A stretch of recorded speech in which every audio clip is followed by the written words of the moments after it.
पंजाब च 5000 बच्चे, हरियाणा च भी 5500 बच्चे हर साल दिल की बीमारी नाल जन्म लैंदे ने। ओवरऑल इंडिया की गल करें तो 2 लाख बच्चों का जन्म होंदा है हार्ट की बीमारी नाल हर साल।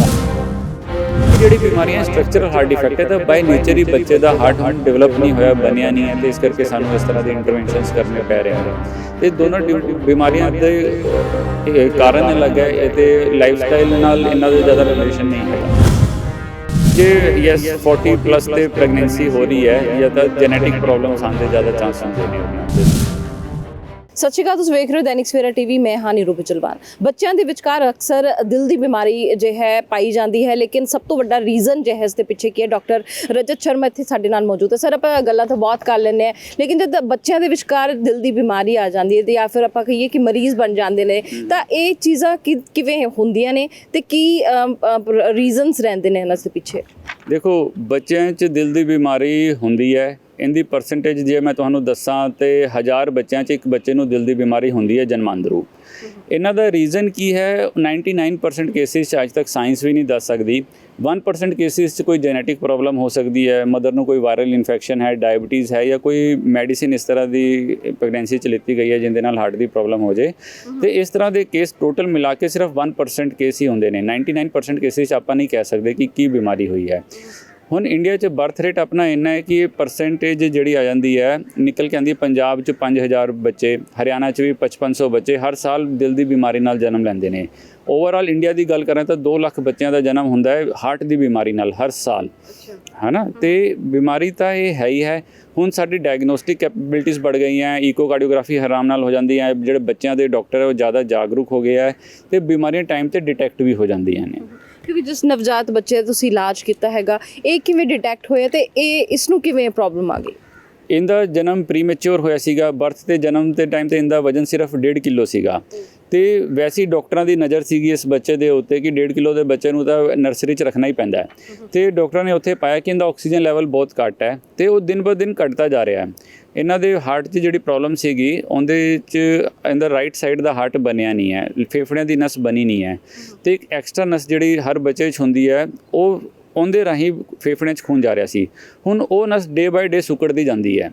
ਜੇ ਉਸ ਨਸ ਨੂੰ ਖੁੱਲ੍ਹਾ ਰੱਖਣਾ ਹੈ ਤਾਂ ਹੀ ਇਸ ਬੱਚੇ ਦਾ ਸਰਵਾਈਵਲ ਪੋਸੀਬਲ ਹੋ ਸਕਦਾ ਹੈ। ਜਿਵੇਂ ਜਿਵੇਂ ਉਹ ਨਸ ਸੁੱਕੜ ਰਹੀ ਸੀ ਇਹਦਾ ਆਕਸੀਜਨ ਲੈਵਲ ਡਿਪ ਕਰ ਰਿਹਾ ਸੀਗਾ। ਚੌਥੇ ਦਿਨ ਹੀ ਇਹਦਾ ਪਤਾ ਚੱਲ ਗਿਆ ਸੀਗਾ ਕਿ ਇਸ ਤਰ੍ਹਾਂ ਦੀ ਸੀਰੀਅਸ ਬਿਮਾਰੀ ਹੈਗੀ ਹੈ ਤੇ ਡਾਕਟਰ ਨੇ ਸਾਡੇ ਕੋਲ ਰੈਫਰ ਕਰਤਾ ਇਹਨੂੰ। ਕਿਉਂਕਿ ਸਟੰਟ ਪੈਣਾ ਇੱਕ ਛੋਟੇ ਬੱਚੇ ਦੇ ਵਿਚਕਾਰ, ਨਵਜਾਤ ਦੇ ਉੱਤੇ, ਜੋ ਪ੍ਰੀਮੈਚੁਰ ਬੇਬੀ ਹੈ, ਫਿਰ ਸਵਾਲ ਬਹੁਤ ਸਾਰੇ ਖੜੇ ਹੋ ਜਾਂਦੇ ਨੇ ਕਿ ਕਿਵੇਂ ਬੱਚਿਆਂ ਦੀ ਸਾਂਭ ਰੱਖੀਏ ਤੇ ਕਿਵੇਂ ਕੀ ਚੀਜ਼ਾਂ ਕਰੀਏ, ਕਿਉਂਕਿ ਕਿਤੇ ਪ੍ਰੈਗਨੈਂਸੀ ਦੇ ਦੌਰਾਨ ਵੀ ਆਈ ਥਿੰਕ ਮਦਰਸ ਨੂੰ ਧਿਆਨ ਰੱਖਣਾ ਚਾਹੀਦਾ ਹੈ। जी बिल्कुल रखना चाहिए, खासकर जोड़े हाई रिस्क केसिस होंगे ने जिन्हें मदर की एज ज़्यादा है या पहले बच्चे कोई दिक्कत आ चुकी है उन्होंने तो स्पैशल असी टैसट भी कराने इस तरह के।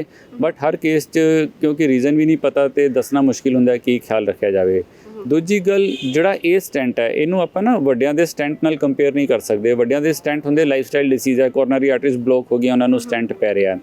ये जिहड़ी बीमारियां स्ट्रक्चरल हार्ट डिफेक्ट है तो बाय नेचर ही बच्चे का हार्ट हुण डिवेलप नहीं होया बनिया नहीं है तो इस करके सानू इस तरह के इंटरवेंशनस करने पै रहे हैं। तो दोनों बीमारियां दे कारण अलग है, ये लाइफस्टाइल नाल इन्ना ज़्यादा रिलेशन नहीं हैगा।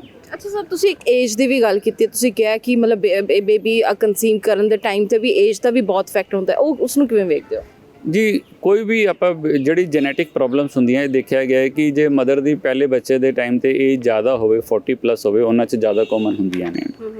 ਤੇ ਜਿਹੜੇ ਮਲਟੀਪੈਰਸ ਵੂਮਨ ਕਹਿੰਦੇ ਨੇ ਜਿਹੜੀ 3rd 4th ਡਿਲੀਵਰੀ ਹੋਵੇ ਉਹਨਾਂ 'ਚ ਜ਼ਿਆਦਾ ਕਾਮਨ ਹੁੰਦੀਆਂ ਨੇ। ਕਿਉਂਕਿ ਹੁਣ ਅਗਰ ਵਿਆਹ ਦੀ ਦਰ ਤਾਂ ਦੇਖੀਏ ਆਪਾਂ, ਪਹਿਲੇ ਤਾਂ ਬੜੇ ਛੇਤੀ ਵਿਆਹ ਹੋ ਜਾਂਦੇ ਸੀ। ਹੁਣ ਲੋਕ ਜਿਹੜੇ ਸੋਚ ਸਮਝ ਕੇ ਕੁਝ ਟਾਈਮ ਬਾਅਦ ਮਤਲਬ ਦੇਰੀ ਦੇ ਵਿਚਕਾਰ, ਹੁਣ ਇਹ ਨਹੀਂ ਦੇਖਦੇ ਕਿ ਏਜ ਮਤਲਬ 18 19 ਦੇ ਜਾਂ 20 ਦੇ ਵਿਚਕਾਰ ਕਰਨੀ ਹੈ, ਹੁਣ 30 ਤੋਂ ਪਲੱਸ ਤੇ ਵੀ ਕਰ ਰਹੇ ਨੇ।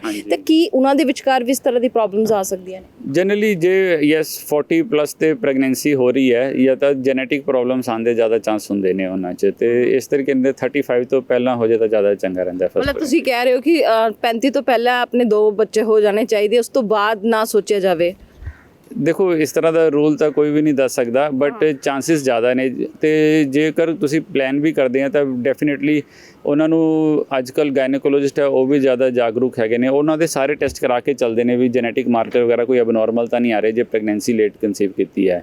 ਤੇ ਉਹਨਾਂ ਦੇ ਪ੍ਰੀਕਾਸ਼ਨਰੀ ਸਟੈਪ ਵੀ ਹੈਗੇ ਨੇ ਜੇ ਤੁਸੀਂ ਲੇਟ ਕਨਸੀਵ ਕਰਦੇ ਹੋ ਤੇ ਉਹ ਸਾਰੇ ਖਿਆਲ ਰੱਖਣੇ ਚਾਹੀਦੇ ਨੇ। ਸਰ ਕਲਾਸ ਵਾਲੇ, ਕਿਉਂਕਿ ਆਪਾਂ ਮਦਰਸ ਨੂੰ ਤੇ ਬੱਚਿਆਂ ਨੂੰ ਲੈ ਕੇ ਗੱਲ ਕਰ ਰਹੇ ਨੇ, IVF ਸੈਂਟਰਸ ਪੰਜਾਬ ਭਰ ਦੇ ਵਿਚਕਾਰ ਬਹੁਤ ਜ਼ਿਆਦਾ ਖੁੱਲ ਗਏ ਨੇ।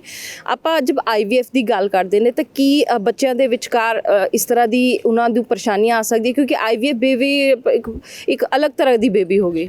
ਯੈਸ, ਡੈਫੀਨੇਟਲੀ ਦੇਖਿਆ ਗਿਆ ਕਿ IVF 'ਚ ਇਸ ਤਰ੍ਹਾਂ ਦੀ ਬਿਮਾਰੀਆਂ ਨਾਰਮਲ ਬੱਚਿਆਂ ਨਾਲੋਂ ਥੋੜ੍ਹੀ ਜ਼ਿਆਦਾ ਪਰਸੈਂਟੇਜ 'ਚ ਹੁੰਦੀਆਂ ਨੇ, ਇਹ ਤਾਂ ਡੈਫੀਨੇਟਲੀ ਹੈ।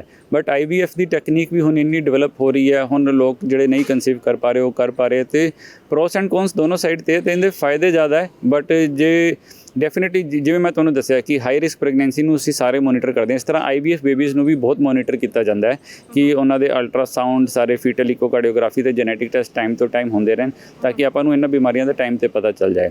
ਬਹੁਤ ਬਹੁਤ ਧੰਨਵਾਦ ਸਾਡੇ ਨਾਲ ਗੱਲਬਾਤ ਕਰਨ ਲਈ। ਤੁਹਾਨੂੰ ਦੱਸ ਦਈਏ ਕਿ ਸਰ ਕਹਿ ਰਹੇ ਸੀ ਕਿ ਪ੍ਰੀਮੈਚੁਰ ਬੇਬੀ ਤਾਂ ਗੱਲ ਵੱਖਰੀ ਗੱਲ ਸੀਗੀ, ਲੇਕਿਨ ਜਿਸ ਤਰ੍ਹਾਂ ਦੇ ਨਾਲ ਇਸ ਬੱਚੀ ਦਾ ਅਜਿਹਾ ਸਟੰਟ ਪਾਇਆ ਗਿਆ ਹੈ, ਕਿਉਂਕਿ ਦਿਨ ਬ ਦਿਨ ਉਹਦੀ ਸਿਹਤ ਖਰਾਬ ਹੋ ਰਹੀ ਸੀ, ਇਸ ਕਰਕੇ ਇੱਕ ਛੋਟੇ ਜਿਹੇ ਨਵਜਾਤ ਬੱਚੇ ਦੇ ਜੋ ਹੈ ਸਟੰਟ ਪਿਆ। ਲੇਕਿਨ ਇਸ ਸਟੰਟ ਨੂੰ ਉਸ ਤਰੀਕੇ ਨਾਲ ਨਹੀਂ ਦੇਖਿਆ ਜਾ ਸਕਦਾ, ਕਿਉਂਕਿ ਵੱਡਿਆਂ ਦੇ ਜਦ ਸਟੰਟ ਪੈਂਦਾ ਤਾਂ ਉਹਨਾਂ ਦਾ ਲਾਈਫ ਸਟਾਈਲ ਜੋ ਹੈ ਉਹ ਵੱਖਰਾ ਹੁੰਦਾ, ਉਸ ਕਰਕੇ ਸਟੰਟ ਪੈਂਦੇ ਨੇ। ਲੇਕਿਨ ਸਭ ਤੋਂ ਵੱਡੀ ਗੱਲ ਇੱਕ ਐਂਡ ਦੇ ਵਿਚਕਾਰ IVF ਨੂੰ ਲੈ ਕੇ ਵੀ ਹੈਗਾ, ਕਿਉਂਕਿ ਅਗਰ ਤੁਸੀਂ ਕਨਸੀਵ ਕਰਨਾ ਚਾਹੁੰਦੇ ਹੋ ਤਾਂ ਉਹ ਟਾਈਮ ਦੇਖਣਾ ਬਹੁਤ ਜ਼ਰੂਰੀ ਹੈ। 35 ਤੋਂ ਪਹਿਲਾਂ ਅਗਰ ਬੇਬੀ ਹੋ ਜਾਏ ਤਾਂ ਵਧੀਆ ਹੈ, ਕਿਉਂਕਿ 40 ਤੋਂ ਬਾਅਦ ਅਗਰ ਬੇਬੀ ਹੁੰਦਾ ਹੈ ਤਾਂ ਕੁਛ ਨਾ ਕੁਛ ਤਕਲੀਫਾਂ ਜ਼ਰੂਰ ਤੁਸੀਂ ਝੇਲ ਸਕਦੇ ਹੋ। ਕੈਮਰਾਮੈਨ ਅਨਿਲ ਦੇ ਨਾਲ ਨੀਰੂ ਬਿਜਰਵਾਨ, ਦੈਨਿਕ ਸਵੇਰਾ TV।